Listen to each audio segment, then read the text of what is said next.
Vamos a abrir nuestras Biblias esta noche en el libro de Hebreos, libro de los Hebreos, capítulo número 9.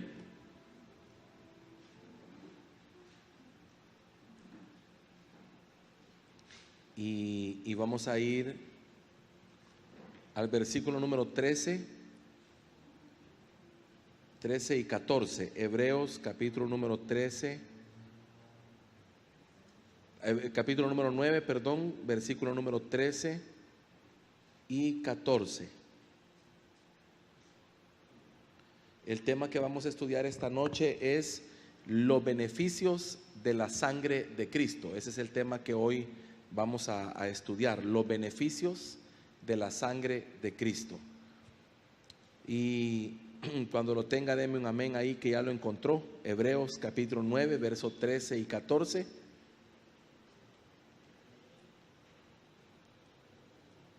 ¿Ya lo tenemos? Si no, ahí está en la pantalla también, pero el interés es que usted lo encuentre, que aprenda a manejar su Biblia. Dice la palabra del Señor en la carta a los Hebreos: porque si la sangre de los toros y de los machos cabríos y las cenizas de la becerra rociada a los inmundos santifican para la purificación de la carne, cuánto más la sangre de Cristo, el cual mediante el Espíritu eterno se ofreció a sí mismo sin mancha a Dios, limpiará vuestras conciencias de obras muertas para que sirváis al Dios vivo. Amén. Vamos a orar. Padre, te damos gracias esta noche, Dios mío, por el tremendo privilegio que siempre nos das de poder estudiar tu palabra. Señor, estamos agradecidos contigo porque nos permites abrir las Escrituras y encontrar en ellas, Señor, tu mensaje para nosotros. Hoy te pedimos, Señor, una vez más, en el nombre de Jesús, que por favor, Señor, nos des espíritu de revelación y sabiduría en el conocimiento tuyo. Mi Dios amado, por favor, ilumina los ojos de nuestro entendimiento. Bendícenos, Señor, por favor, con tu buena palabra. Señor, estamos necesitados de que nos hables. Señor, dice la Escritura que todo lo que hoy vemos fue creado, Señor, de lo que no se veía por medio de tu palabra. Así como en el principio, Señor, podemos leer que la Escritura menciona que todo fue ordenado por medio de tu palabra. Y dijo Dios, sea la luz. Entendemos, Señor, que tú lo digas es suficiente, que tú lo hables es suficiente, Señor. Entendemos el poder que hay en tu palabra. Hoy permítenos, Señor, discernirla y ser ministrados a través de ella, Señor. Por favor, te lo suplicamos en el nombre poderoso de Cristo Jesús. Amén y amén. El tema que hoy nos toca estudiar es un tema muy importante para la vida de cada uno de nosotros porque tiene que ver con el diario vivir. Usted ha escuchado en muchos lugares y en muchas oportunidades que la gente los cristianos se refieren a la sangre del Cordero, ¿verdad? Han oído que la sangre de Cristo tiene poder, la sangre aquí, la sangre allá.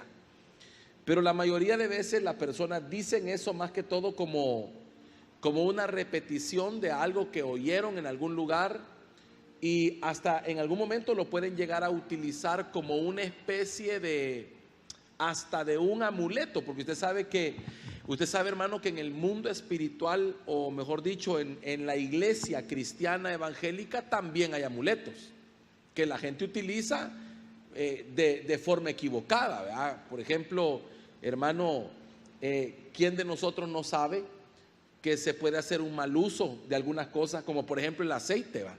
El aceite, usted ve que muchos en la iglesia cristiana lo utilizan para todo, hermano. O sea, aceite aquí, aceite allá, y le ponen más énfasis al aceite mismo que en realidad al Señor, que es el que hace la obra. Y así diferentes cosas. He visto en otras ocasiones que hay personas que idolatran hasta la misma Biblia. Es decir, el libro como tal, ¿verdad? Que si usted no lo anda debajo del brazo, usted no tiene la presencia de Dios. Y así un montón de cosas. Entonces la sangre del Señor o la sangre del Cordero se ha vuelto casi igual, ¿verdad? Como un amuleto, como algo que se utiliza hasta de forma equivocada. Porque cuando usted usa algo por tradición y no por revelación, usted, hermano, está cayendo en la corriente, como todo mundo lo hace. Cuando usted menciona algo sin saber por qué, no lo está haciendo con autoridad, no hay respaldo de Dios en eso, es solamente un ritual. Entonces, cuando usted estudia el porqué de las cosas y entiende el porqué de las cosas, entonces usted tiene revelación. Acuérdese que no es lo mismo conocer que entender. Son dos cosas totalmente diferentes. Yo puedo conocer algo, pero no lo entiendo. Pero cuando yo lo conozco y lo entiendo, es ahí cuando eso cobra valor en mi vida. Cuando entonces puedo aplicarlo, ¿verdad? Es como cuando decimos en el nombre de Jesús, pero no sabemos ni siquiera lo que estamos haciendo cuando decimos eso. ¿Qué significa el nombre de Jesús y por qué lo usamos? ¿Qué significa, hermano, y con qué autoridad y por qué tenemos la autoridad de usarlo? Todas esas cosas son necesarias que nosotros las conozcamos. Al mismo tiempo es importante saber, hermano, que lastimosamente cuando usted analiza la vida cristiana, usted se da cuenta que aún en estos tiempos tenemos una gran parte de iglesias que todavía están en el antiguo pacto, en el antiguo tiempo. O sea, están mezclando los pactos, o sea, una parte del antiguo y otra parte del nuevo, ¿ve? Entonces, como que de alguna manera, hermano, necesitamos comprender a través de la palabra que ya existe o que ya Jesucristo hizo una transición. De esto habla precisamente estos versos, una transición entre el antiguo pacto y el nuevo pacto. Fíjense que el antiguo pacto aquí habla de que estaba basado en rituales, estaba basado en la sangre de machos cabríos, todo eso era antiguo pacto, pero dice entonces que hay un cambio cuando habla de la sangre de Cristo. Habla de que el antiguo pacto había un ritual que cubría momentáneamente el pecado de la humanidad, pero que el nuevo pacto no cubre, sino que limpia, quita el pecado. Entonces tenemos que entender todo eso, porque si no, corremos el riesgo, hermano, de seguir de alguna manera viviendo como si estuviéramos todavía en el antiguo tiempo o en el antiguo pacto. Entonces, ¿qué nos hablan estos versos? ¿Qué nos dicen los versos que leímos de Hebreos?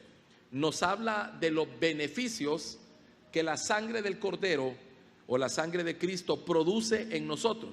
Lo primero que quiero que entienda es que Levíticos capítulo 17 y verso 11, Levíticos 17, 11, nos habla acerca o nos da una revelación acerca de qué es la sangre y por qué la sangre es tan poderosa.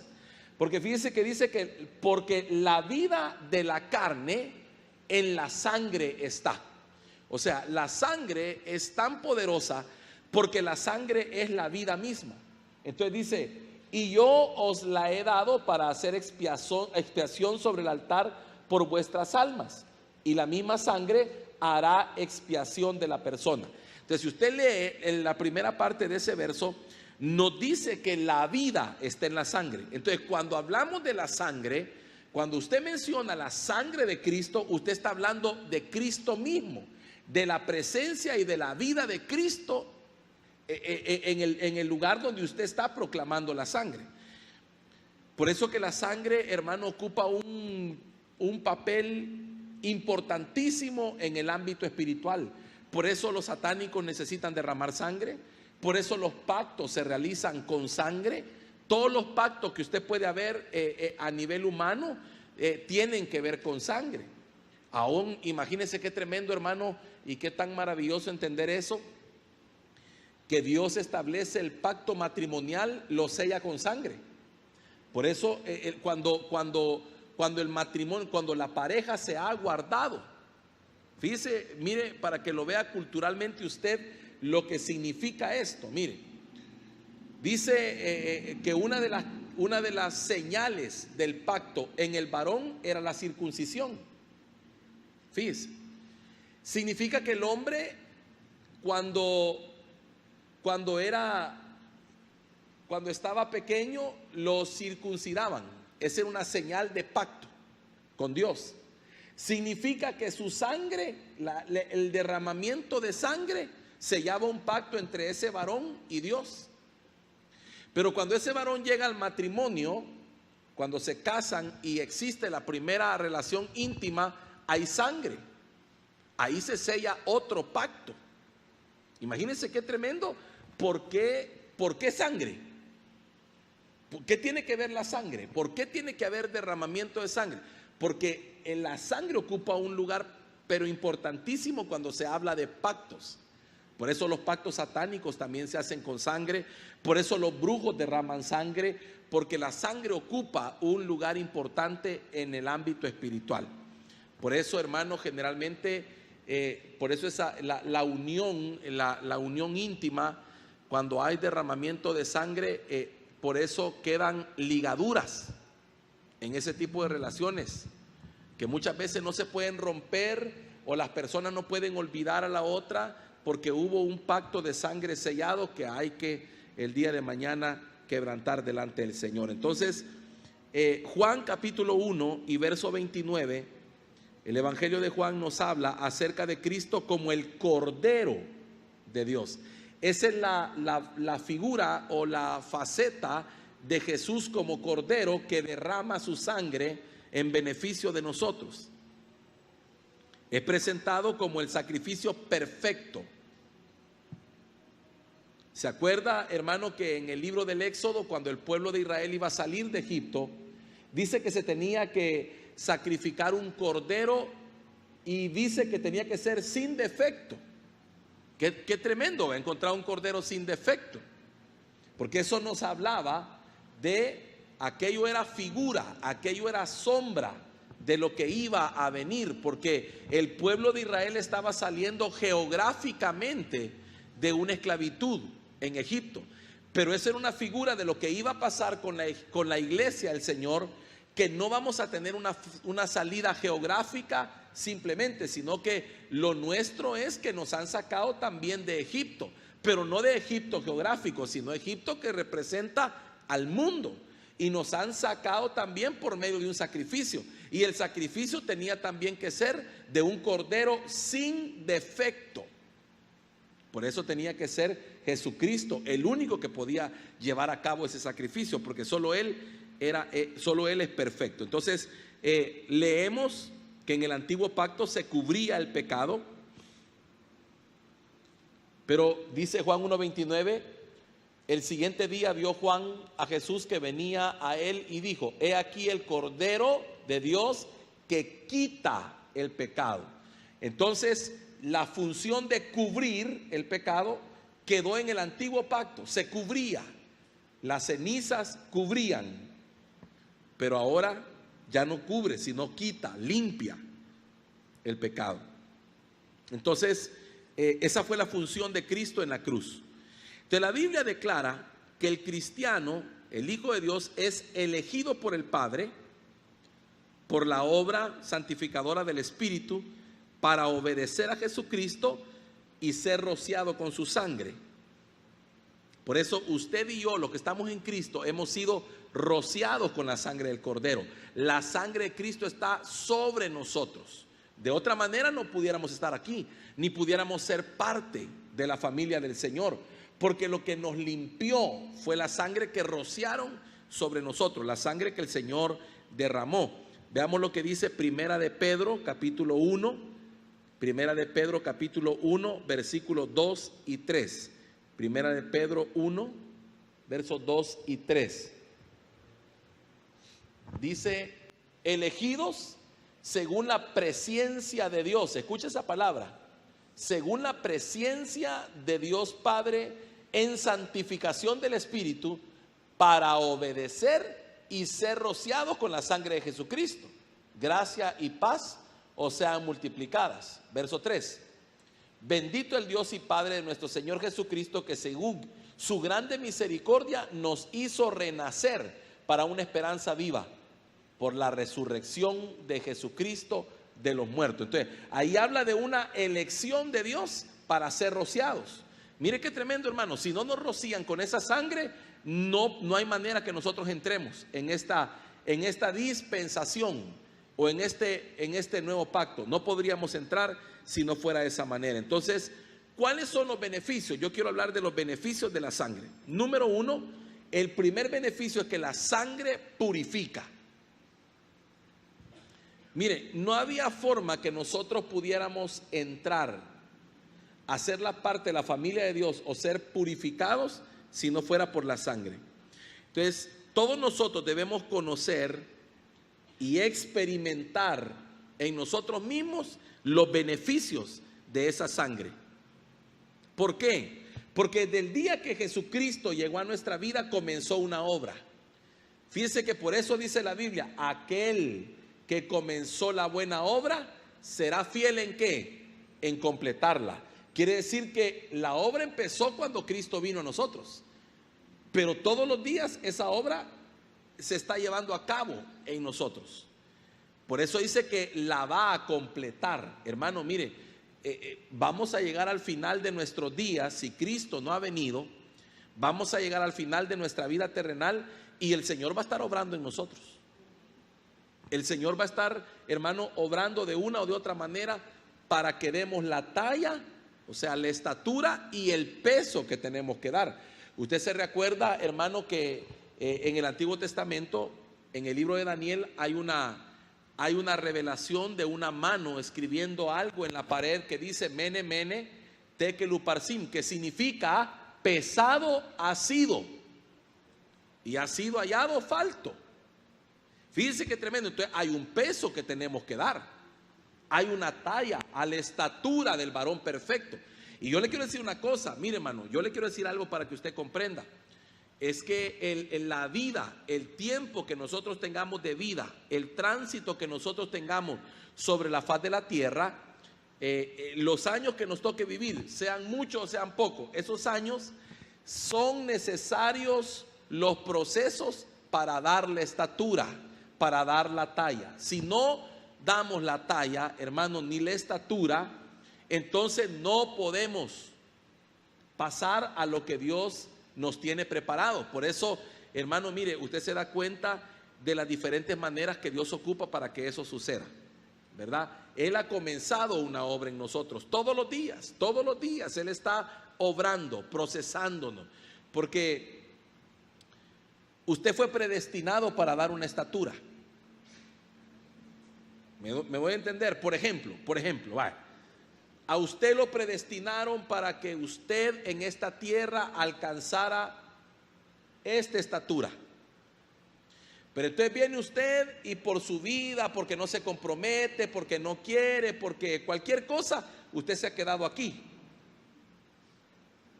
Entonces Dios va a hacer lo que tenga que hacer para que usted dé la estatura. A eso llámele proceso, a eso llámele trato, a eso llámele como usted le quiera llamar. Y que algunos lo ven con ojos equivocados. Fíjese, hermano, que mire, a mí hay una de las cosas que más me preocupan es la manera en que el cristiano ve las cosas. Como por ejemplo, cómo vemos las pruebas. Como algo malo, va. ¿Cómo vemos los procesos? Como algo malo. ¿Cómo vemos la muerte? Como algo malísimo, hermano. Dios guarde, si usted le menciona muerte, ya está reprendiendo. Porque a nosotros nos enseñaron mal acerca de la muerte. Nadie nos dijo a nosotros que la muerte es nuestro mejor aliado en el tiempo correcto. ¿En qué sentido? Que usted no puede llegar a la presencia de Dios si no es así. Hermano, mire, véalo desde este punto de vista, véalo desde este punto de vista. El hombre peca en el huerto del Edén, ¿verdad? Peca. ¿Cuál fue el árbol que el hombre comió? El del conocimiento del bien y del mal. Va. Significa que el árbol de la vida estaba ahí todavía en el huerto. Ese no lo había comido el hombre. Viene Dios, hermano, y cuando el hombre peca, lo saca del huerto.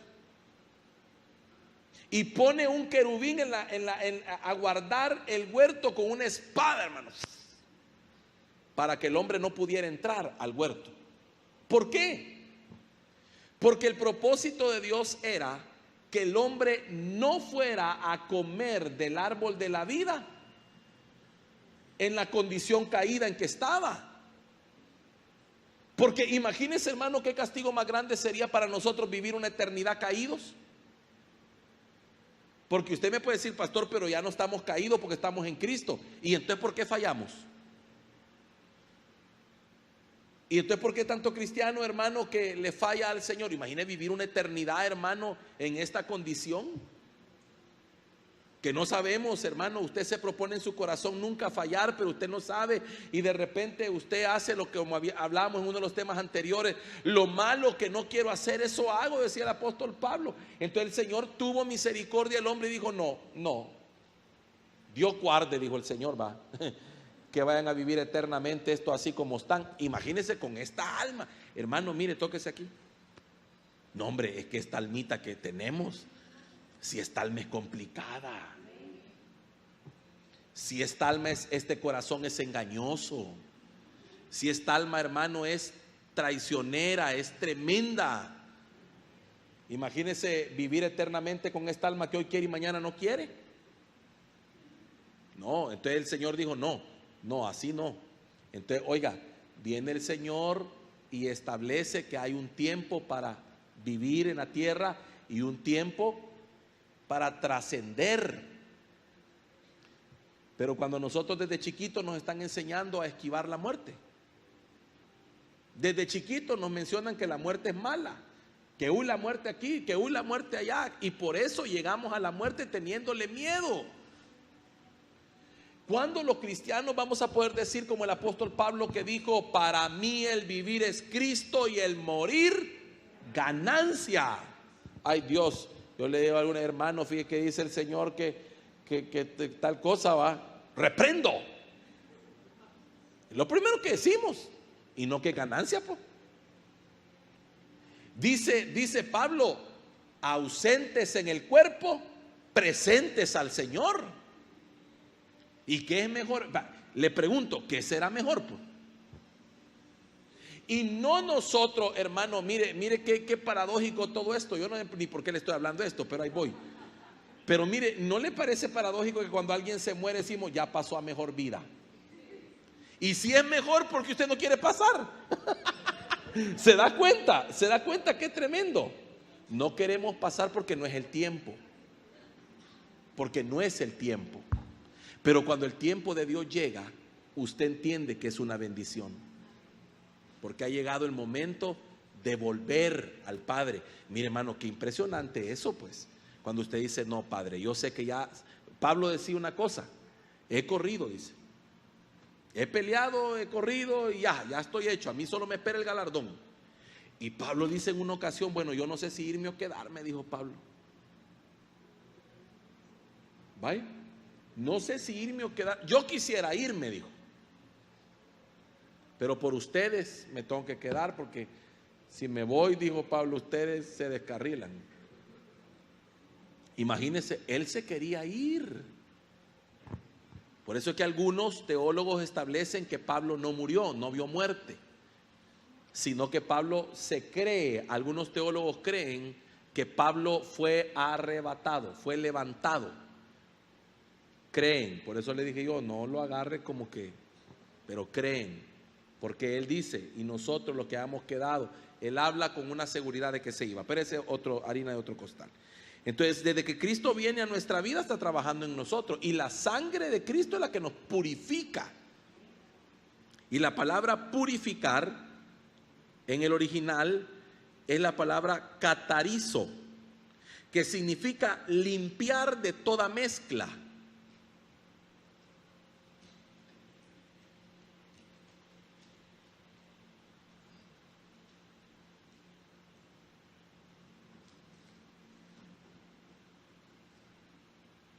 En pocas palabras, lo que la sangre de Cristo hace es limpiar todo tipo de pecado que pueda haber existido en nosotros.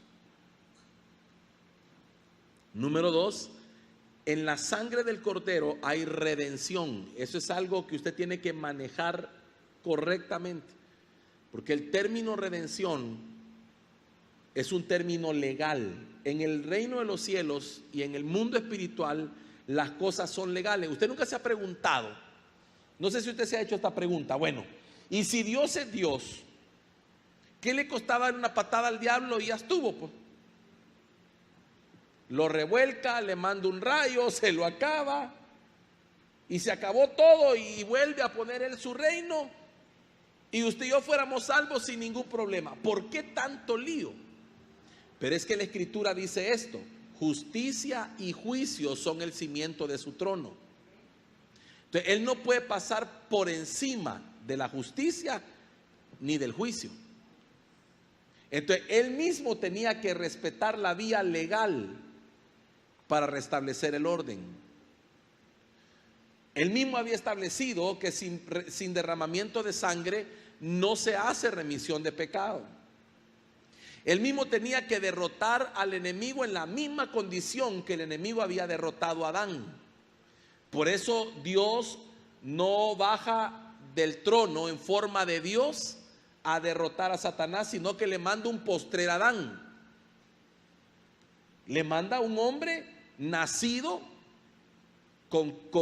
en la misma condición que el primer Adán, para que lo derrote así como él lo había derrotado primero. Porque el reino que Satanás tenía es porque Adán se lo había entregado por culpa del pecado. Entonces Cristo viene y se lo quita, porque lo vence en las mismas condiciones. Por eso es que dice: por un hombre entró el pecado y por un hombre entró la vida. Esa era la razón por la que se tuvo que cumplir legalmente todas las cosas.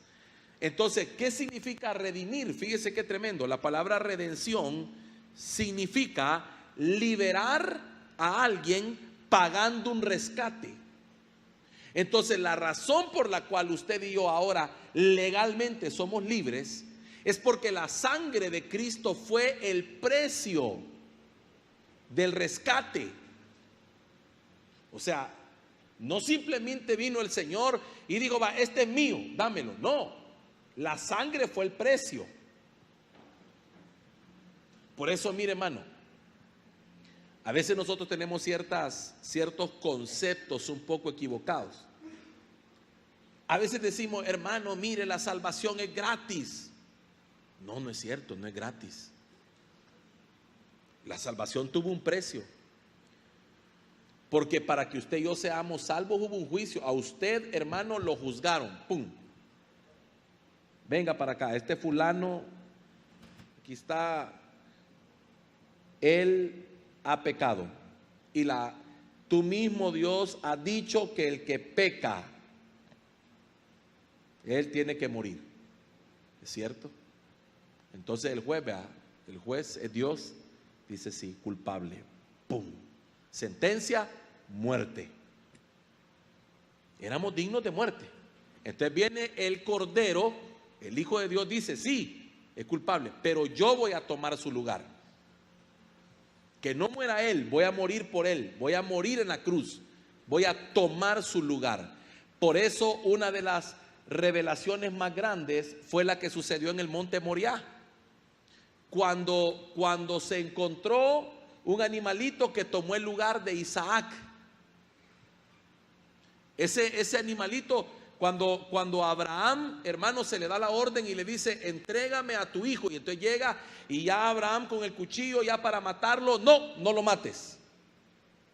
Y Abraham levanta la cabeza y mira un carnero que estaba enredado en un zarzal, y a ese lo usaron en lugar de Isaac. Ese fue el sustituto. Entonces Cristo sustituyó a cada uno de nosotros en la cruz.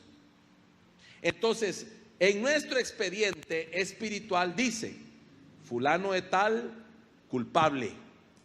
Sentencia: muerte. Ajá. Pero también dice: el precio ya fue pagado. Cristo Jesús murió por él. Entonces a usted y a mí se nos declara justos porque pagaron por nosotros. Así de fácil.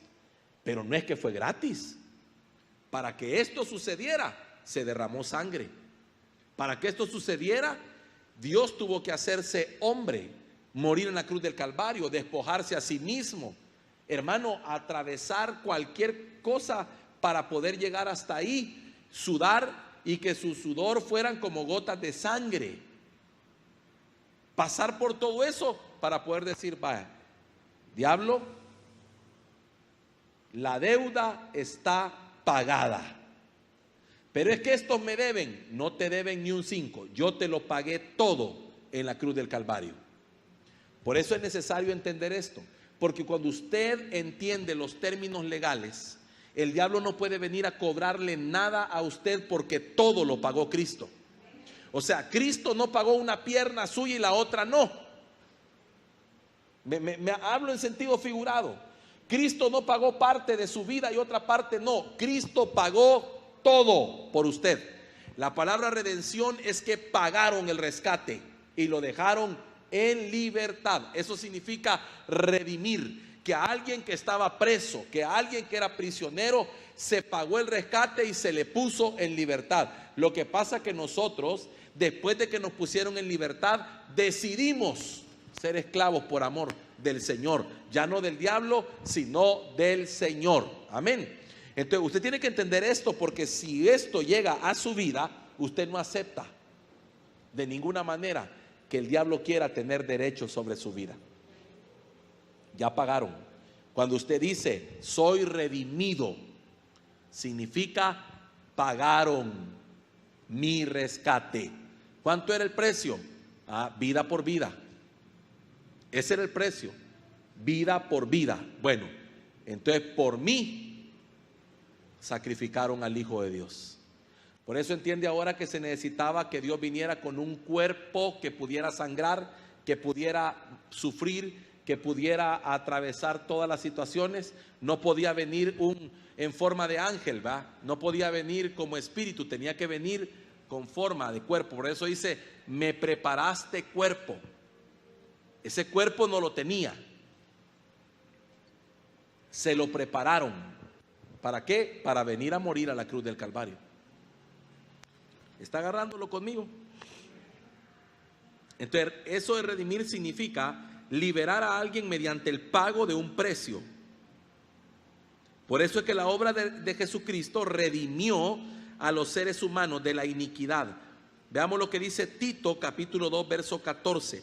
Por eso mire, estas cosas son importantes cuando usted hace guerra espiritual, cuando usted está reprendiendo al enemigo, cuando usted está orando, cuando las tinieblas lo quieren rodear, confundir, meterle un montón de cosas en la cabeza.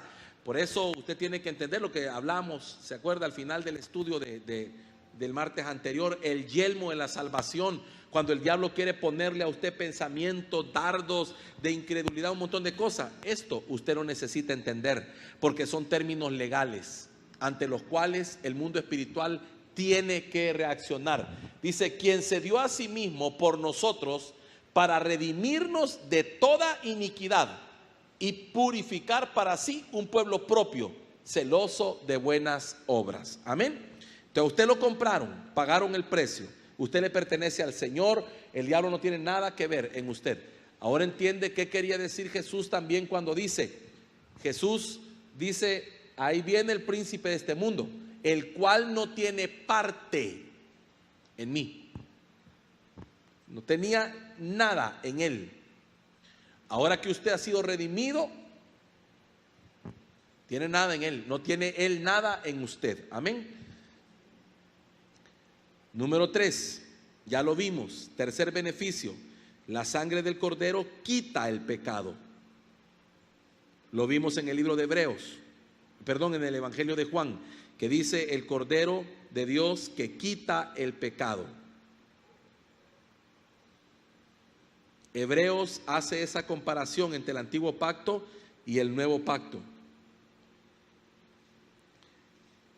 Entonces la sangre de Cristo quita el pecado porque en Él no hay pecado. Esa palabra quitar viene del griego airo, A-I-R-O, que significa levantar, llevar o tomar. Por eso también Isaías habla de que Él llevó. La palabra llevar es que lo cargó, literalmente Él cargó el precio, el peso de nuestro pecado. El castigo de nuestra paz fue sobre Él. Todo eso es una verdad. Fíjese que quizás para que nosotros podamos entender a ciencia cierta el sacrificio del Cordero, tendríamos que entender cómo era tratado el corderito, el animalito que se destinaba para el sacrificio en el antiguo pacto. Porque todo eso le sucedió al Señor, todito eso le sucedió. O sea, por eso el Señor fue crucificado fuera de la ciudad, así como también, ¿verdad? El corderito se le ponía en la mano, se le trasladaban todos los pecados y se sacaba, se mandaba al desierto y allá el corderito moría. Todo eso es necesario que nosotros lo entendamos. Por eso, hermano, yo siempre he creído que usted y yo como creyentes no podemos entender el Nuevo Testamento si no estudiamos el Antiguo Testamento. Hay gente que le huye al Antiguo Testamento porque no, que el Antiguo... No, usted no puede entender el Nuevo si no entiende el Antiguo. Usted no puede entender lo real si no entiende la sombra. Usted no puede entender lo real si no entiende la figura. Porque la Biblia, si bien es cierto, está dividida en libros y está dividida en dos grandes partes que se conoce, ¿verdad? Todo cristiano la conoce como Antiguo Testamento, Nuevo Testamento. Pero eso, hermano, quizás no es la mejor definición o la mejor división de la Escritura. La mejor división de la Escritura, para que usted la entienda, es esta. Mire, el Antiguo Testamento es la preparación. Fue la preparación. La Biblia está dividida en 5 grandes partes. El Antiguo Testamento fue la preparación, todo aquello preparó. Por eso ahí está la sombra, ahí está las figuras, ahí está, hermano, muchas cosas para que podamos entenderla. Ahí nos prepararon. Pero luego aparecen los evangelios. Los evangelios son la anunciación. Ahí se anuncia el nuevo pacto, se anuncia la llegada del Mesías, se anuncia el reino, ¿verdad? Luego usted tiene el libro de los Hechos, que es la propagación. Ahí se propagó el mensaje. En los Hechos se propagó de todas maneras. Luego tiene todas las epístolas, las Paulinas. Ahí está Pedro. Todas las epístolas que usted conoce, esas son la explicación. Y termina con el Apocalipsis, que es la consumación. 5 partes para entender bien la Biblia. Entonces el Antiguo Testamento es la preparación. ¿Cómo puedo entender todo lo demás si no leo lo que era la preparación? Hay gente que se aburre leyendo Levítico. No, que esto solo de... Hermano, si usted no lee Levítico, si usted no lee Números, es que Números solo un montón de que dice que no sé qué, que era... Pues sí, hermano, pero todo eso es la preparación para poder comprender lo demás. Si no entendemos Levítico, si no lo leemos, nunca vamos a entender el tema de las ofrendas, la vida del sacerdote, porque Levíticos es el libro donde se explican las leyes sacerdotales del antiguo pacto, que eran sombra para el nuevo, pero tiene mucho que ver. Entonces, todo eso es necesario que usted lo agarre, hermano, lo saboree. Ya quítese la mentalidad de que qué aburrido y léalo, porque hay quienes dicen, no, es que a mí me gustan los evangelios. Sí, hermano, pero usted nunca va a entender lo que Cristo hizo en la tierra si no entiende aquello que era la preparación. Por eso usted va a entender, ay, ahora entiendo yo esto, porque Cristo vino a hacer lo que estaba anunciado, o lo que estaba dicho en el Antiguo Testamento, que era la preparación, era el corderito. Ahí se le traspasaran todos los pecados, se le sacó de la ciudad para que muriera afuera. Imagínense qué tremendo, hermano. Todo eso era necesario, que el Señor lo llevara sobre nosotros, que derramara su sangre, que cargara nuestros pecados. Algunas personas se sienten un poco ofendidas cuando nosotros mencionamos cosas como esta, ¿verdad? ¿Por qué lo azotaron tanto? ¿Qué tipo de azote se le dio al Señor antes de ir a la cruz? ¿Qué tipo de látigo utilizaban para azotar? Era un látigo que en la punta tenía una especie de metal que se incrustaba en la piel. Cuando pegaba el latigazo se incrustaba y cuando lo alaban despellejaba. Entonces, lo que eso significa es que el número de azotes que se le dieron al Señor fueron los necesarios literalmente para quitarle la piel, porque así se hacía con el corderito, era despellejado. Todo eso es tremendo, hermano. Como por ejemplo cuando entendemos, ¿verdad?, que el Señor cumplió la función de holocausto. Mire, le hago una pregunta. ¿Por qué los discípulos que lo vieron camino a Emaús no le conocieron? Hablaron con él, iban en el camino ya hablando con él, y entonces pues sí, ¿por qué están tristes ustedes? Y que solo tú eres el único, el extranjero, que no sabe lo que ha pasado. Es que el Señor Jesucristo, y empiezan a explicarle, va. Iban hablando con él. ¿Por qué no lo conocieron? Y habían estado con él ¿cuánto tiempo? 3 años. Posiblemente un poquito más, unos meses más. ¿Y por qué no lo conocieron? ¿No será que la razón por la que no lo conocieron es porque su cuerpo no era el mismo? ¿Y su cuerpo dónde estaba? ¿Qué cuerpo tomó entonces cuando resucita? Tremendo, ¿verdad? Pregunta que nos tenemos que hacer. ¿No será entonces que ese cuerpo, el cual dice, me preparaste cuerpo, ese cuerpo holocausto, quemado? Es que mire, hermano, cuando entendemos eso nos damos cuenta que creíamos un montón de cosas al revés. Como que Jesucristo se hubiera levantado con el mismo cuerpo con el que murió,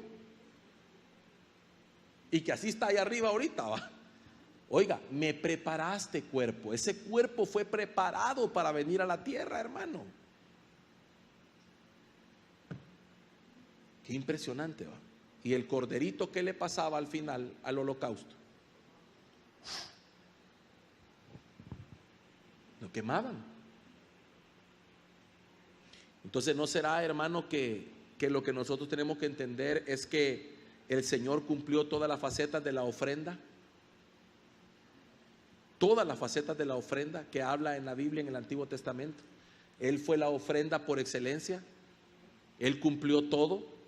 Lo que allá nos estaban diciendo que iba a pasar, lo hizo Él en su propio cuerpo, llevando el precio del pecado. Por eso se da cuenta usted, hermano, que es tan importante esto, porque usted se da cuenta que no es un juego, que no es que jugaron X0 y ganaron su salvación, sino que costó, hermano, tremendas cosas. Como cuando la Biblia me enseña que a Jesucristo, hermano, lo levantó, el Espíritu de Dios lo levantó de la muerte. Tremendo. Lo más duro del sacrificio de Cristo fue el hecho de entender que Él, al morir en la cruz, tenía que esperar que el Padre lo levantara. Porque dice la Biblia que el mismo Espíritu que levantó a Jesucristo entre los muertos está en nosotros. Imagínese, hermano, qué tremendo. Padre, en tus manos encomiendo mi espíritu. Sabía lo que tenía que pasar. Y luego esperar ser levantado. Wow. Solo eso es un temor enorme. Esperar, y si no me levantan. Por eso dice uno de los salmos, va, que cuando despierte en tu gloria y vea tu rostro, estaré satisfecho. Pum. O sea, hermano, impresionante todo eso. lleva, toma, carga el pecado. Él fue el Cordero, sobre Él cayó todo, sobre Él recayó absolutamente todo lo que el pecado había traído a la raza humana. Número 4, la sangre limpia. Primera de Juan 1:7, si lo podemos poner ahí, por favor.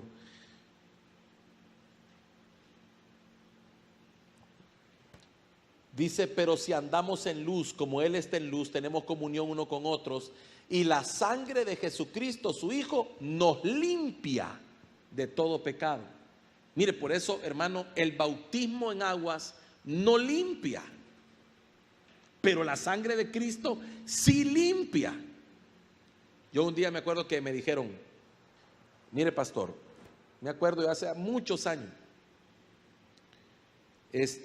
aquí me dijo, los bautismos que ustedes hacen no funcionan, me dijo. ¿Por qué? Le dije yo. En aquel entonces teníamos un bautisterio ahí por donde están cerquita de estas últimas aulas que hicimos, lo tuvimos que quitar para construir más aulas.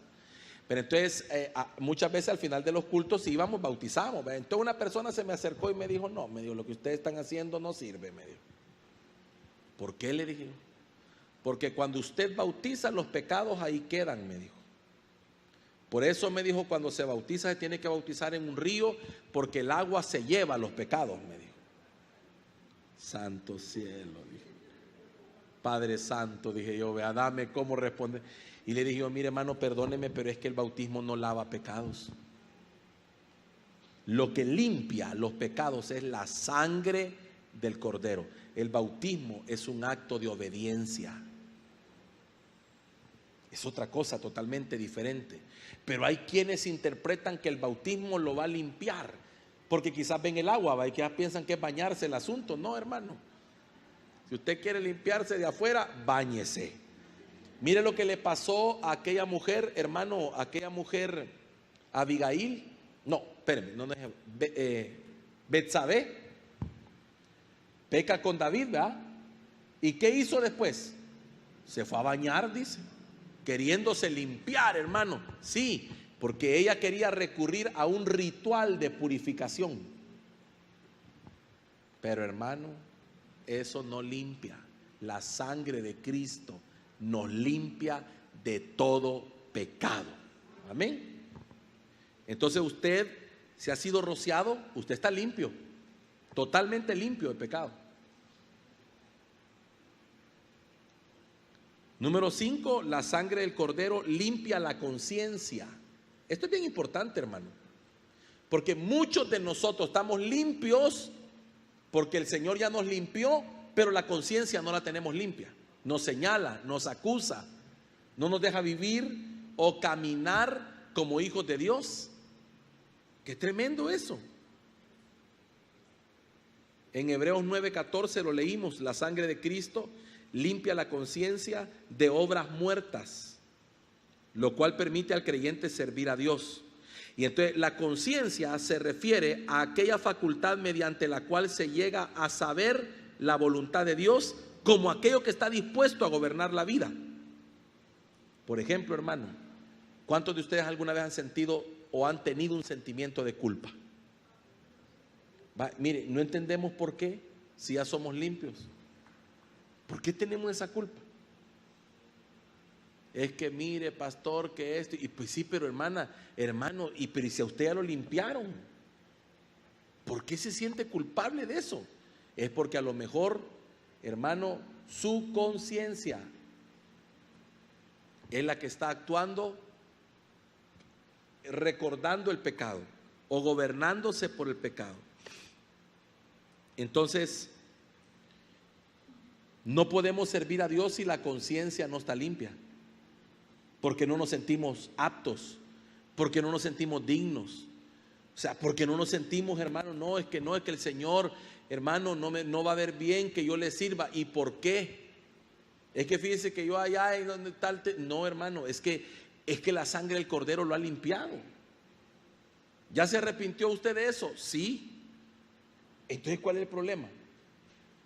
Ya lo limpiaron. Si el Señor no lo condena, ¿quién es el hombre para condenarlo? Amén. Por otro lado, también la conciencia es aquel proceso de pensamiento que distingue lo que considera moralmente bueno o malo. Ese es otro punto. Que la conciencia también tiene mucho que ver con su entendimiento de las cosas. Lo decíamos anteriormente, si usted considera que no es perdonable, porque hay quienes dicen, no, es que lo que yo hice no tiene perdón. ¿Quién dice? ¿Dónde dice eso la Biblia? La Biblia no dice más que el único delito, pecado que Dios no perdona es la blasfemia contra el Espíritu Santo. Que por eso hay que tener mucho cuidado, no ser encontrados en un delito como ese o en un pecado como ese.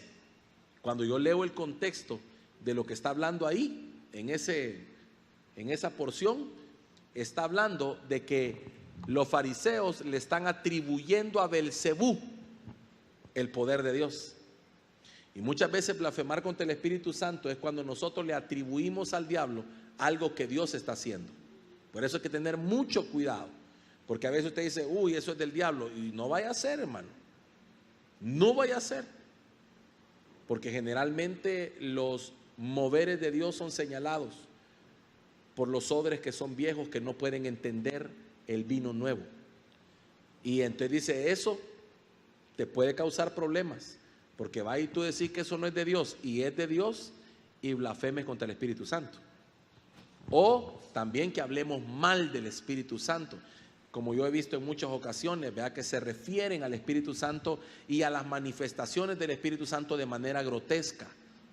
Eso es bien peligroso, muy peligroso.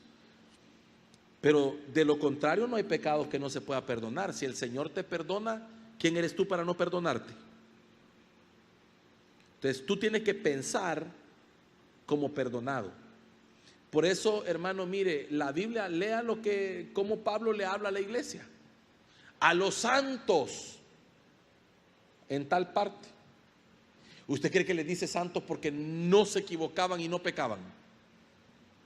Le llama santos porque él mismo explica la santificación, la justificación. Entonces él entiende que si alguien es santificado y justificado, ¿por qué le voy a llamar de otra manera? A los santos, a los justos, dice. Entonces nosotros tenemos que instalarnos un pensamiento de santos en lugar de tener instalado un pensamiento de pecadores que nunca nos podemos acercar a Dios. Mire, esto tiene mucho que ver con la forma en que nos criaron y nos educaron. Le voy a poner un ejemplo cómo funciona esto. Cuando a una persona desde su niñez le dan una mala enseñanza acerca, por ejemplo, acerca de la intimidad, por ejemplo. Vamos a hablar el caso de las hermanas. A la hermana desde chiquita le meten en la cabeza que eso es malo, que eso aquí, que eso es impuro, que eso allá, y le hacen crecer con ese entendimiento. Llega al matrimonio y la pobre mujer, cuando tiene a su marido a la par, siente que ha pecado cuando ha tenido algo con el esposo, porque le instalaron un pensamiento con el cual vive y juzga. Entonces a ella hay que modificarle el pensamiento y decirle lo que la Biblia dice, y explicarle que la Biblia no señala absolutamente como nada malo eso, si está en el orden de Dios. Lo que deberían de explicarle desde la niñez no es que eso es malo, sino explicarle cuál es el orden de Dios para las cosas, para que el día de mañana no tenga una mentalidad, hermano, complicada. Así como también nos enseñaron, vea, que todos somos pecadores, que somos trapo de inmundicia, que no hay que somos gusanos. Es cierto, eso lo dice el antiguo pacto, pero el nuevo pacto dice, justificados pues por la fe, por medio de Jesucristo, tenemos paz para con Dios. Entonces explíqueme, ¿qué soy? Entonces por ratitos tenemos mentalidad de justos y por ratitos mentalidad de que no merecemos nada y que no me acerco a Dios porque no me merezco nada. Es una sola confusión. Por ratito, hermanos, somos la gente más mala de la tierra Y por ratitos tenemos mentalidad de que nos han santificado. Porque imagínese, hermano, cuando el Señor le da a Pedro la visión, ¿cómo se la puso? Dice que lo manda a hablar con un tal Cornelio, va. Pero antes de eso dijo: a este le voy a hablar bien claro, porque este no va a ir. Ya se lo podían a Pedro, va. Y aquel, en un éxtasis, desciende un lienzo, va. Que él con una gran hambre, el hombre. Así como usted va, hermano, cuando esté en ayuno y ya van a ser las 6 de la tarde, cae en un éxtasis de la gran hambre que tiene. Entonces desciende el lienzo, va.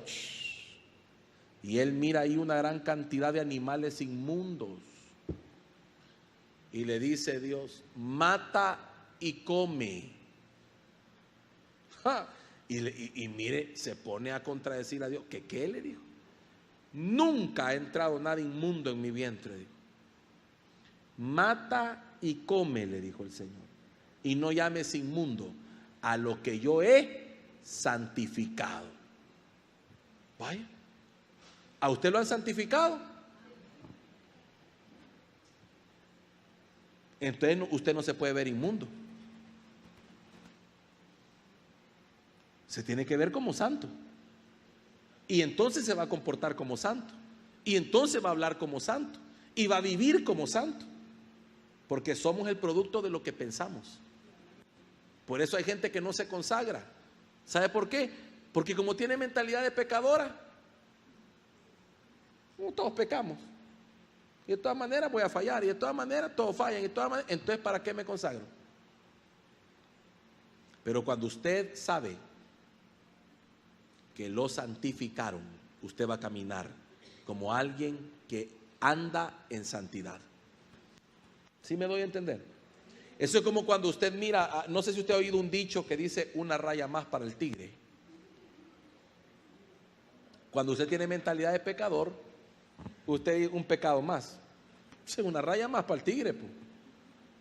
Pero cuando usted tiene mentalidad de que lo santificaron, usted se va a cuidar. Porque ahí no es una raya más para el tigre, ¿va? Ahí es una manchita negra sobre un vestido blanco. Entonces usted se va a cuidar. Número, ¿qué voy? 6. La sangre de Cristo nos da permanencia en el Hijo. Aquí voy a profundizar un poco. Porque, ¿qué significa estar en Cristo? Algunos tenemos mucho conocimiento de lo que es estar en una iglesia, pero muy poco conocimiento de lo que es estar en Cristo. Porque dice: de modo que si alguno está, no dice en la iglesia, va. No, en Cristo. O sea, estar metidos en Él. Por eso dice también Efesios que estamos sentados en lugares celestiales juntamente.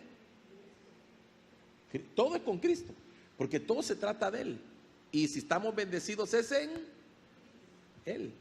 Entonces mire, Juan 6:56, veamos lo que dice ahí. Juan 6:56 habla algo tremendo, hermano. El que come mi carne y bebe mi sangre, en mí permanece. Oiga, y yo en él. Entonces míreme acá, míreme acá. Son dos cosas: yo en él y él en mí. Muchos entendemos él en mí. Es que el Señor está en mí. Sí, está bien, pero tú estás en él. Tú estás en Cristo, en él. Porque si tú estás en él, todo lo hablado para él se cumple contigo. Toda promesa lanzada para él se cumple contigo. Porque él está, porque usted está en Cristo. Entonces, el acto del cual está hablando ahí es de la cena del Señor. Ya les estaba hablando de la transición que hay entre la Pascua y la cena del Señor. Proporciona permanencia en el Hijo, puesto que Cristo afirmó que quien comiera su carne y bebiera su sangre permanecería en él y él en el creyente. Mire, permanecer es algo tremendo, no es fácil. De hecho, hay muchas bendiciones que se dan por permanecer y no son simplemente por llegar. Número 7, a través de la sangre podemos tener comunión. Primera de Corintios 10, 16. Primera de Corintios 10, 16 nos habla de la comunión. Ya nos va a aparecer ahí. Dice: la copa de bendición que bendecimos no es la comunión de la sangre de Cristo. El pan que partimos no es la comunión del cuerpo de Cristo. Comunión, la palabra comunión significa o se traduce del griego koinonia, que significa tener en común, significa compañerismo, participación, gozo. Todo eso tiene que ver con koinonia. Entonces, los creyentes tenemos compañerismo con Cristo por medio de la participación de su sangre, que es la cena del Señor. Número 8, la sangre de Cristo nos acerca a Dios. Efesios 2:13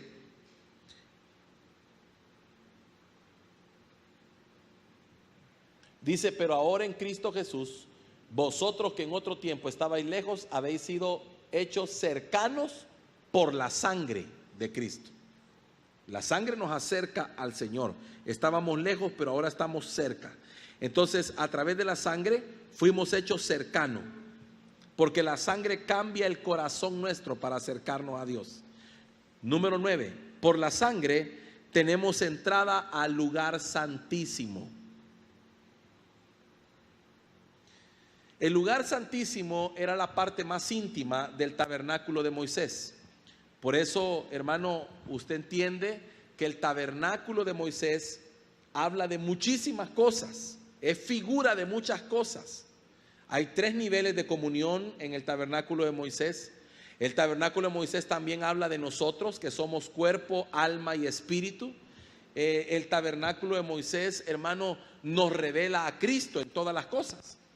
Pero una de las cosas que yo entiendo es que el lugar santísimo, que era el lugar más íntimo, no podía entrar cualquiera. Solo entraba el sacerdote, el sumo sacerdote, una vez al año. ¿Y qué pasaba si andaba en pecado? Tenía que andar una su campanita el pobre hombre ahí, para que si dejaba de sonar lo sacamos, ¿verdad? Con una pita, tenía que salir muerto. Pero ¿qué pasa con la sangre y con el nuevo pacto? Entonces dice la Biblia acerca de esto, Hebreos 10, 19. Veamos lo que dice Hebreos 10, 19.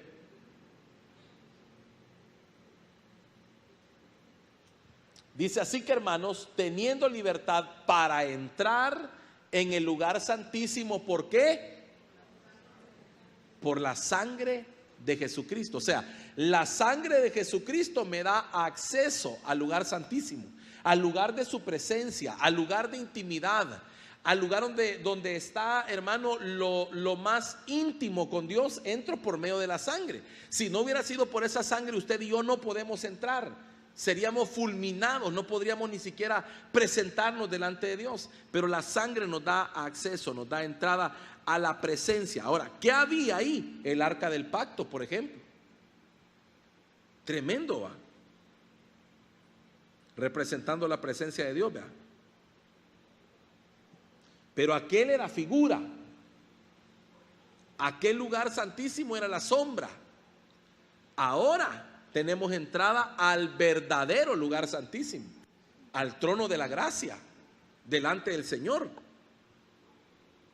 Por eso, hermano, usted tiene que entrar confiadamente, no con temor, no con miedo, no con que me va a rechazar, o con que no me va a oír, o con que no me va a aceptar. No, usted puede entrar a la presencia bendita de Dios confiado por la sangre, porque la obra ya la hizo Él, no la hizo usted.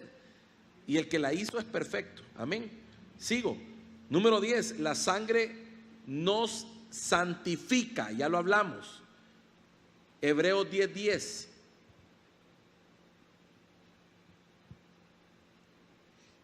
Dice, en esa voluntad somos santificados por medio de la ofrenda o mediante la ofrenda del cuerpo de Jesucristo hecha una vez para siempre. Por eso, hermano, entienda esto: la sangre de Cristo sobre usted lo santifica, lo regenera, lo transforma, lo cambia, hace tantas cosas. Número 11, la sangre de Cristo nos trae paz.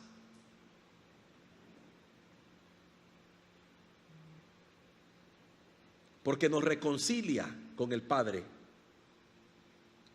Nos presenta santo y sin mancha e irreprensible delante de Dios.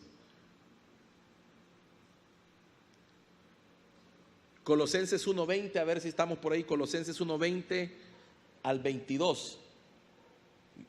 Dice, y por medio de él reconciliar consigo todas las cosas, así las que están en la tierra como las que están en los cielos, haciendo la paz mediante la sangre de su cruz.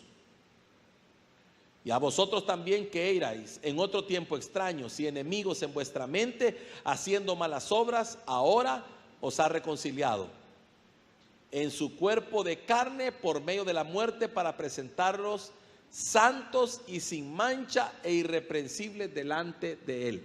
Fíjense, hermano, que él lo lavó para presentarlo. Él lo limpió para presentarlo. No es que usted se limpió, él lo limpió para presentarlo allá, santo, puro, sin mancha.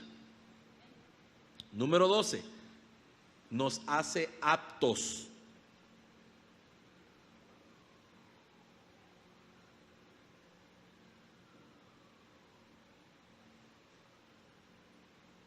La palabra apto viene del original griego catartizo, que significa equipar o preparar a alguien.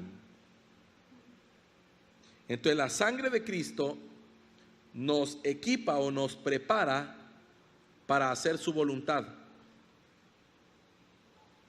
Es a través de ella que el Señor quita o agrega cosas de nuestra vida para que crezcamos y seamos edificados. Mire, por eso es que el Señor está lidiando con nosotros, hermano.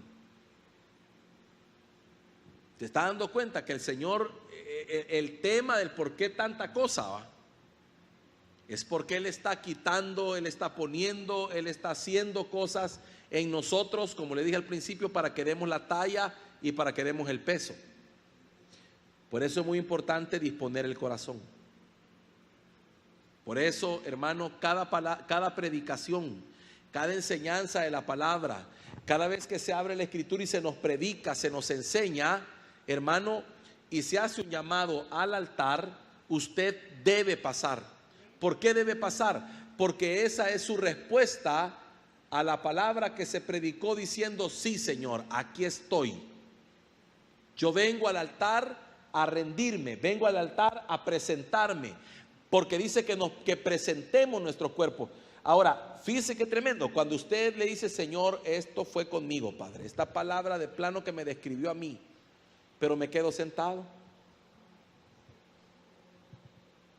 ¿de qué sirvió? Si el tema es, te habló, sí, entonces pasa a ministrarte, entonces pasa al altar, porque esa es parte de la obra del Señor para quitarte o ponerte. Habló el domingo el Señor de la compasión, te falta, ¿por qué no pasaste al altar y decirle, Señor, de verdad yo me veo que yo compasivo no soy, Señor, ayúdame, ponémela, porque en ese caso no doy el peso, me quedé flaco, pues, porque me faltó esa parte, ese ladrillo en la edificación que se llama compasión. De repente en otra predicación te habló el Señor de que la envidia, Señor, yo tengo que quitármelo. Entonces ahí no es que te pongan, ahí es que te quiten. Pero cuando tú oyes la palabra y no respondes a ella, es como ir al médico que te den la receta pero no comprar la medicina. Y entonces,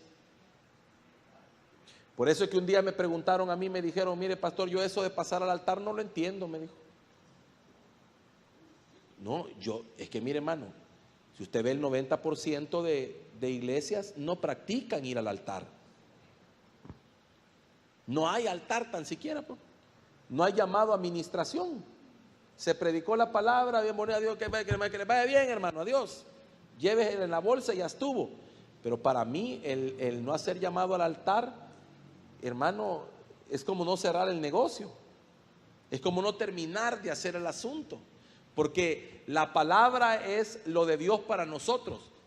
El reaccionar y venir al altar es mi respuesta a la palabra.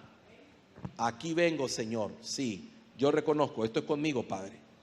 Aquí vengo a rendirme, a morir, a presentarme delante de ti, Señor. Es parte de Eva. Ay, hermano, pero si paso todo el mundo va a saber por qué pasé. ¿Y qué? ¿Te da pena? Preferible que te dé pena, hermano, pero que te vayas transformado. Y no que te vayas sin pena, pero el mismo que vino. ¿Me voy a entender? Sobre todo cuando ya se te enseñó lo del altar y no lo haces. Porque eso estás diciendo, no es conmigo, no es conmigo.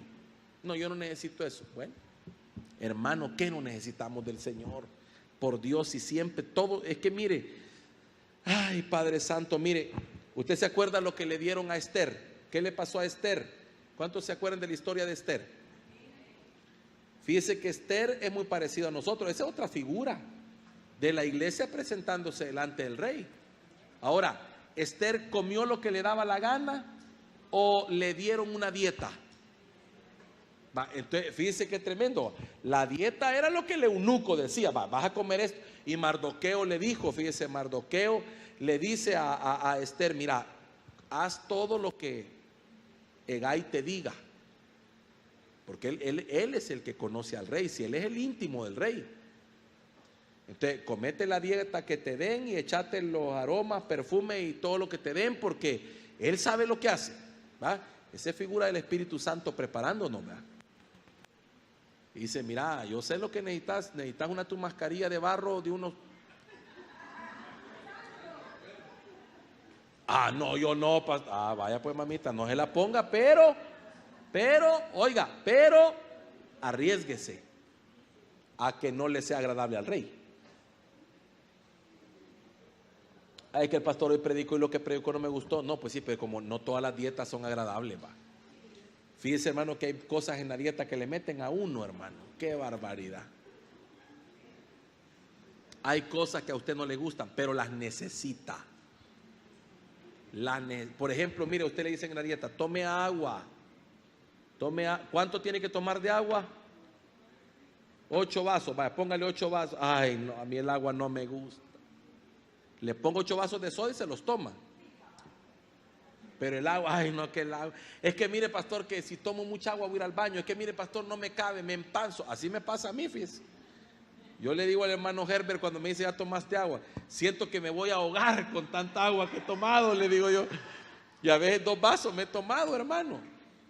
Pero yo sé que me la tengo que tomar, porque es para mi bien. Igual es la palabra. Usted vino y el padre dijo, va, el menú de este día es brócoli. Ay, dijo usted, el brócoli no me gusta a mí. Bueno, pero eso va a comer, mamita, porque eso le hace bien. Y ahí es donde usted hace ¿ya? Y uno de pastor que está predicando dice, padre, te habrás equivocado de mensaje. No, hijo, cuando aturran la cara es cuando mejor les hace. Como un día que me dijo el Señor, yo le contaba a usted eso. Yo veía que predicaba, hermano, y predicaba y la gente nada, no respondía, pero ni un amén, hermano. Y entonces le digo yo, Padre Santo, mira, nadie dice, no se puede hablar con la boca llena, me dijo. Ahorita están comiendo, no pueden hablar. Tiene razón, Señor. Bueno. Número 13, la sangre es la señal de un nuevo pacto. Eso es interesantísimo. Mire, hermano, de algo necesitamos nosotros aprender del nuevo pacto. Necesitamos meternos más al entendimiento de lo que es el nuevo pacto. No vaya a ser que estemos hablando del nuevo pacto y viviendo en el antiguo. Tenemos que entrarle con todo. Mira lo que dice Hebreos 8. Hebreos 8 del 8 al 13. Hebreos 8 dice: porque reprendiéndolos dice: he aquí vienen días, dice el Señor, en que estableceré con la casa de Israel y la casa de Judá un nuevo pacto. No como el pacto que hice con sus padres el día que los tomé de la mano para sacarlos de la tierra de Egipto, porque ellos no permanecieron en mi pacto, y yo me desentendí de ellos, dice el Señor. Por lo cual, este es el pacto que haré con la casa de Israel después de aquellos días, dice el Señor. Pondré mis leyes en la mente de ellos y sobre su corazón las escribiré, y seré a ellos por Dios y ellos me serán a mí por pueblo. Y ninguno enseñará a su prójimo ni ninguno a su hermano diciendo: conoce al Señor, porque todos me conocerán, desde el menor hasta el mayor de ellos. Porque seré propicio a sus injusticias y nunca más me acordaré de sus pecados y de sus iniquidades. Al decir nuevo pacto, ha dado por viejo al primero, y lo que se da por viejo y se envejece está próximo a desaparecer. Ahora, veamos lo que dice. Quiero ver si hay algo que dice el verso 14. Uno más.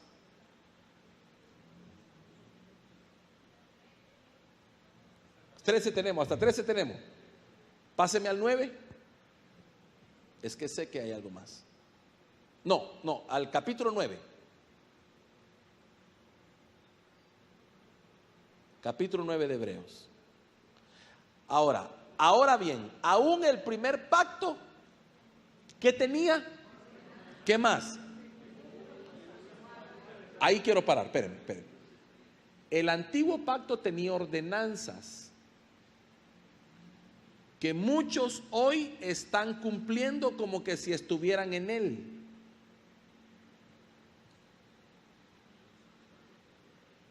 Dice que tenía. ¿Cómo es la cosa?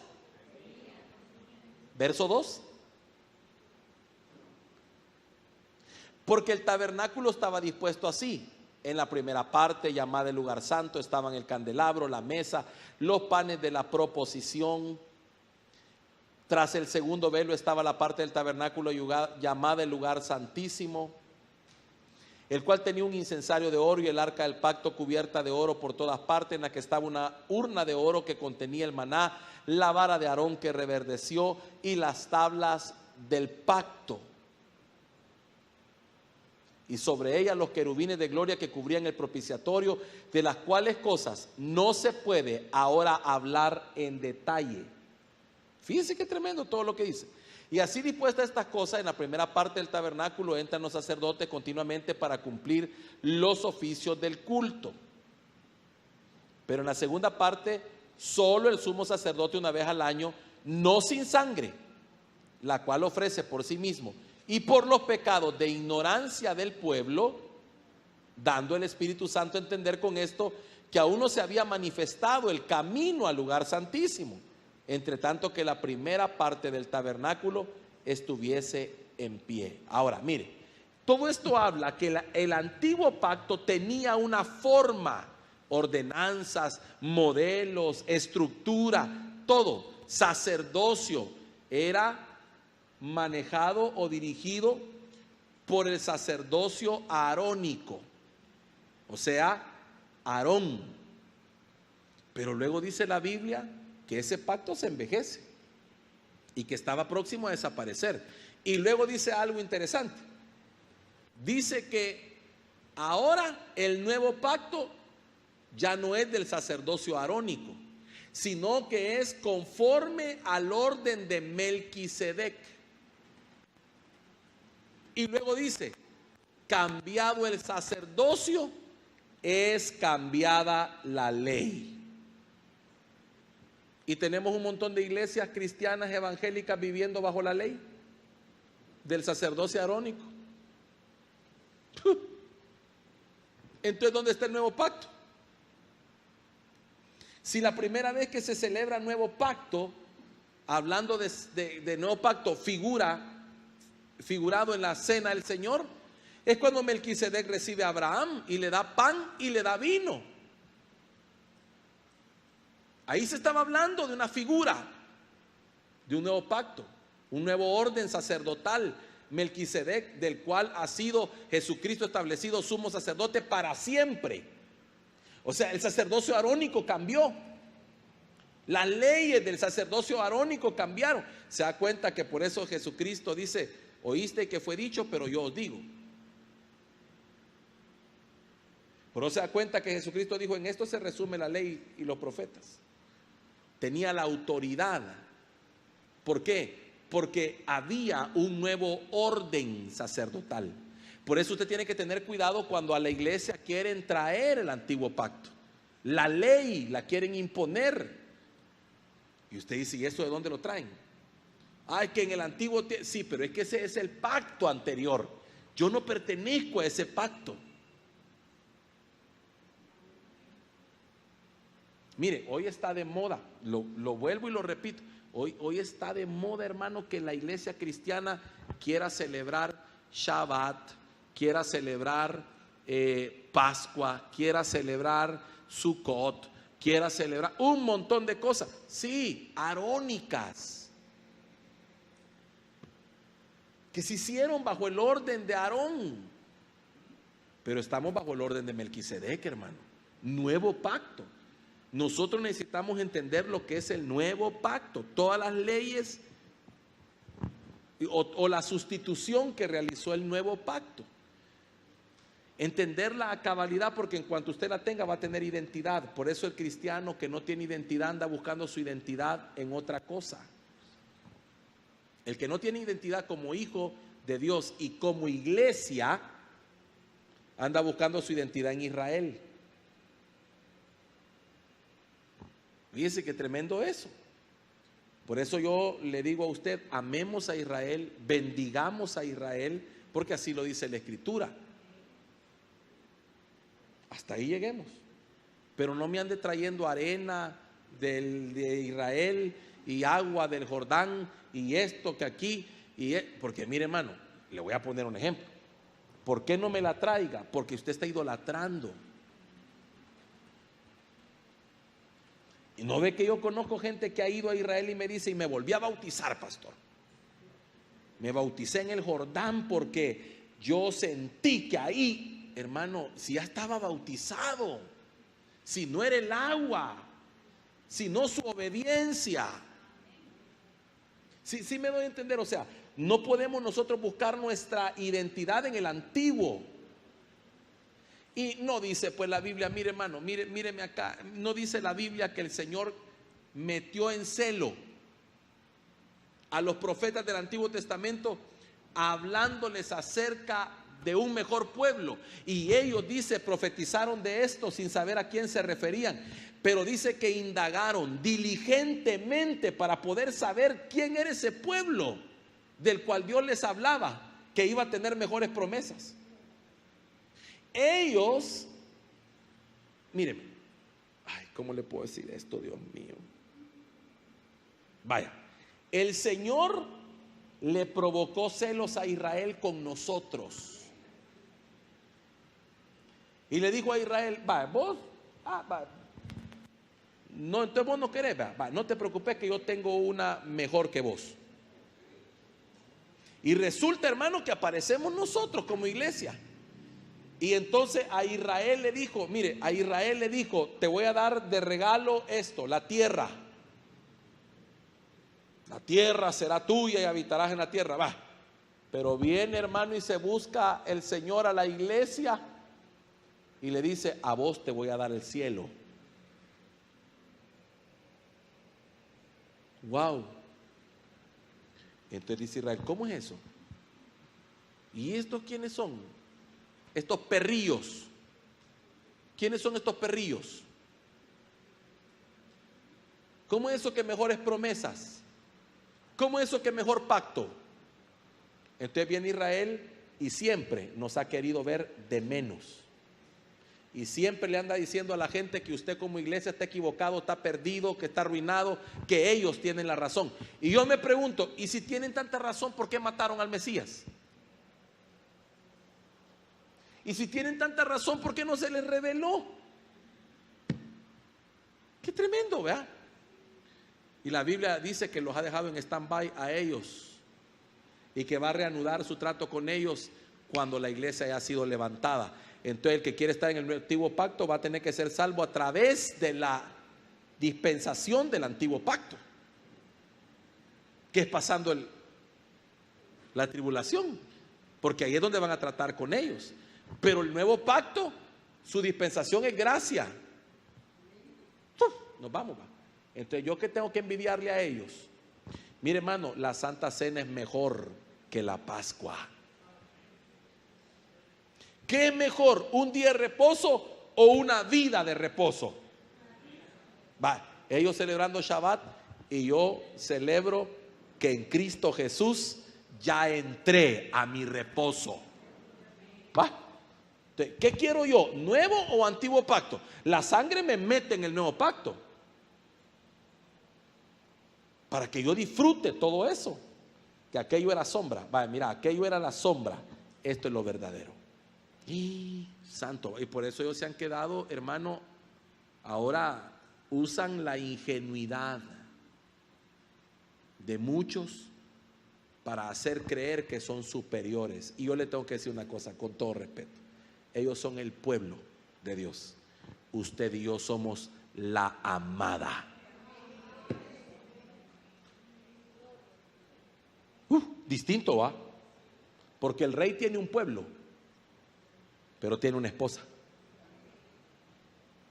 ¿A quién amará más? Ahí dejémoslo, no nos vamos a volver orgullosos. La sangre nos da vida. Y 15, termino con esto. La sangre corta, quita, cancela herencias ancestrales negativas. Veamos lo que dice 1 de Pedro capítulo 1 versos 18 y 19.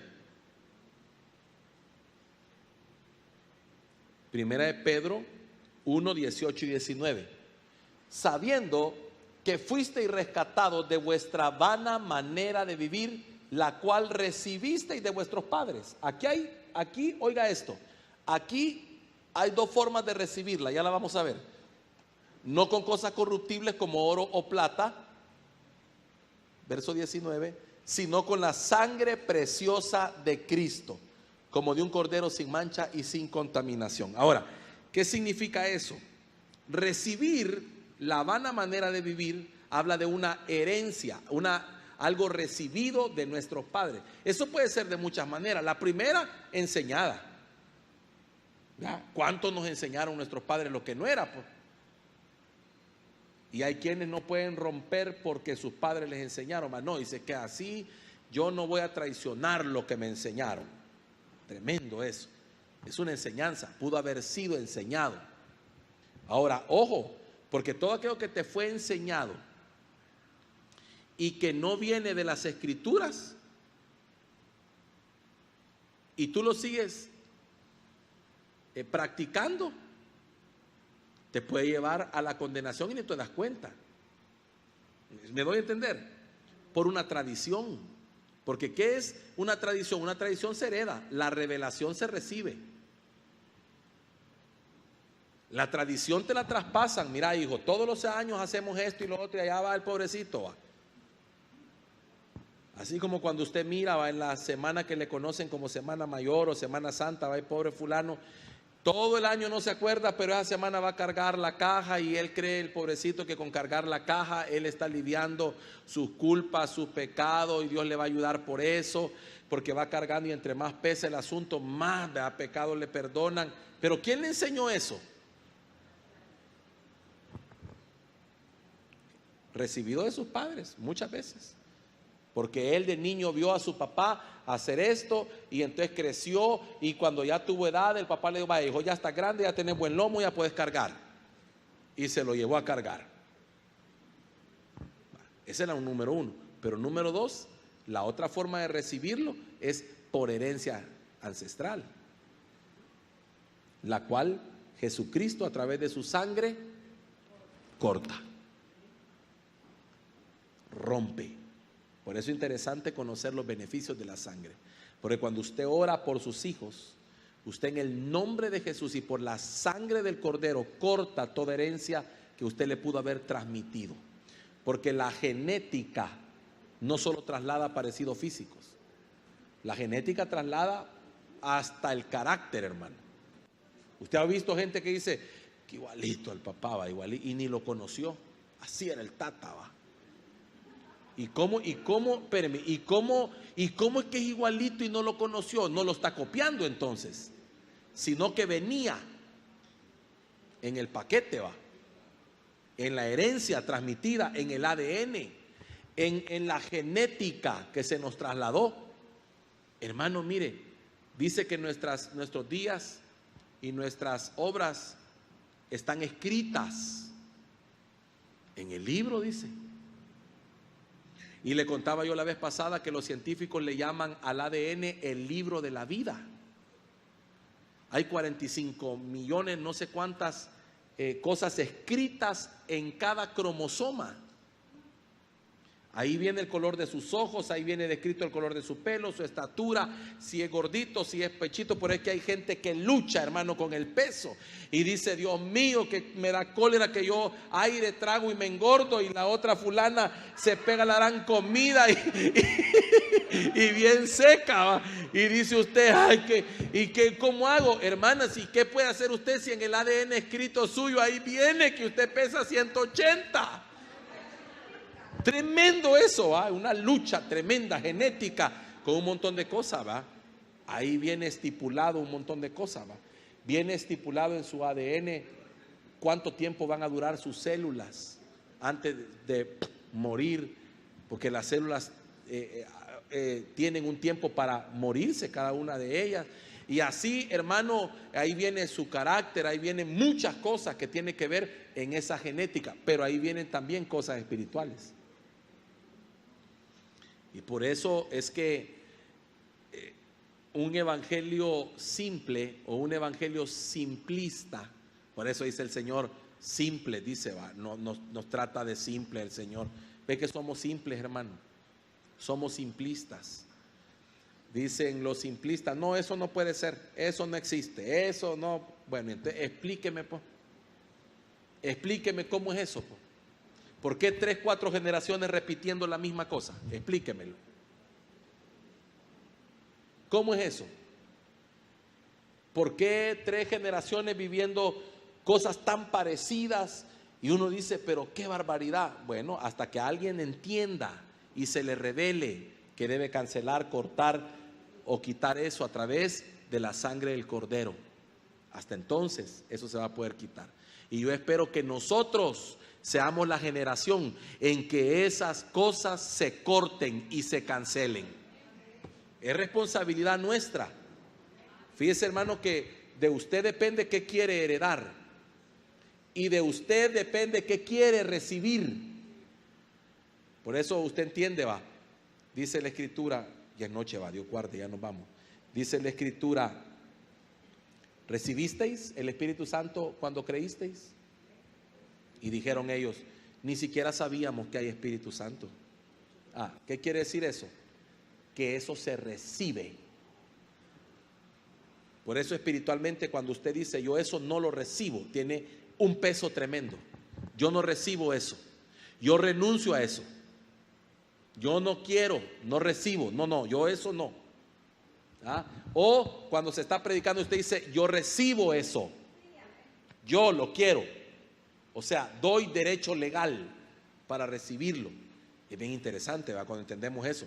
Cuando usted dice que la fe que había, el espíritu de fe que había en tu abuela Loida, en tu madre Eunice, ahora habita en ti. Wow, yo quiero todo lo bueno que ha habido en mis generaciones. Yo quiero todo lo que Dios ha puesto ahí en esa genética, pero no quiero nada de lo malo. ¿Ya? Entonces, mi lucha, ¿qué es? Cortar. Por eso lo mando de nuevo a hacer lo que siempre le recomiendo hacer cada cierto tiempo: Con esto termino, se lo prometo, de verdad. Yo me emociono, hermano, pero yo sé que no me tengo que emocionar, pero bueno. Además que si usted estuviera en el estadio viendo el partido de la selecta, no estuviera aburrido. Mire, yo siempre le recomiendo a usted que haga una visión retrospectiva de su árbol genealógico. Siempre yo lo recomiendo, hágalo, indague, investigue. ¿Quién fueron mis padres? ¿Cómo vivieron? ¿Qué hicieron? ¿A qué se dedicaron? Y mis abuelos paternos y maternos, ¿qué hicieron? ¿Cómo vivieron? ¿A qué se dedicaron?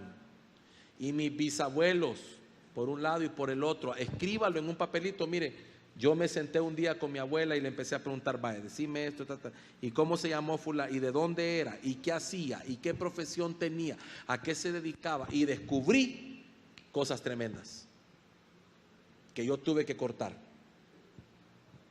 Cosas bien puntuales que se repitieron desde allá arriba, se han venido para abajo. Que si usted me dice, vaya, mi mamá no conoció a su bisabuelo, pero repitió el patrón. No le voy a decir en qué, pero le estoy diciendo yo que yo lo averigüé. Entonces dije yo tengo que cortar esto con mis hijos. Y empezó a hacer mi oración en el nombre de Jesús. Padre, yo corto esto. Y esta herencia no se repite en ellos. Y no se repite en ellos. Y no se repite en ellos. Tremendo, hermano. Entonces, ¿no será que nosotros tenemos que indagar un poquito para arriba y decir, bueno, ¿y cómo fue este asunto? Pues, no, ya sé. Esta fue la puerta. Esta fulana de mi tercera generación ascendente, esta fue la que abrió la puerta. Esta fue la que practicó esas cosas. Esa fue la que hizo eso. Esa fue lo que, pum, ahí entró y empezó, pum. Entonces yo no quiero esa herencia. Yo quiero que esa herencia se vaya de mis genes y de toda mi generación. ¿Y qué es lo que hace eso? La sangre del Cordero. Porque cada vez que usted recibe cena del Señor, usted está participando de la carne y la sangre de Cristo. Ahí usted está cortando herencia, ahí usted está orando para su limpieza, su bendición, su cambio. Por eso la cena del Señor no es una tradición. Amén.